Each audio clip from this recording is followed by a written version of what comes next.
தருமபுரம் ஆதீனத்தில் ஞானபுரீஸ்வரர் விழாவின் ஒரு பகுதியாக திருக்கல்யாண உற்சவம் நடைபெற்றது. ஆயிரக்கணக்கான பக்தர்கள் பங்கேற்பு.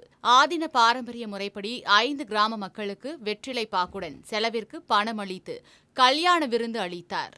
மயிலாடுதுறை மாவட்டம் மயிலாடுதுறையை அடுத்த தருமபுரத்தில் 16ஆம் நூற்றாண்டை சேர்ந்த தருமபுர ஆதீன திருமடம் அமைந்துள்ளது.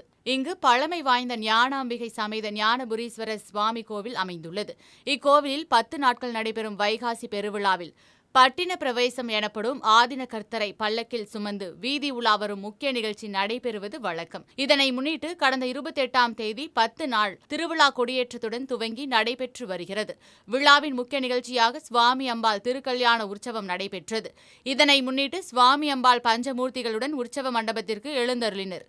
அங்கு பொதுமக்கள் சீர்வரிசை எடுத்து வர தருமபுர ஆதீனம் 27வது குருமகா சன்னிதானம் ஸ்ரீலஸ்ரீ மாசிலாமணி தேசிக ஞானசம்பந்த பரமாச்சாரியா சுவாமிகள் முன்னிலையில் சிறப்பு ஹோமங்கள் வளர்க்கப்பட்டு மாங்கல்ய தாரணம் செய்யப்பட்டு திருக்கல்யாணம் நடைபெற்றது. இதில் திரளான பக்தர்கள் கலந்து கொண்டு சுவாமி தரிசனம் செய்தனர்.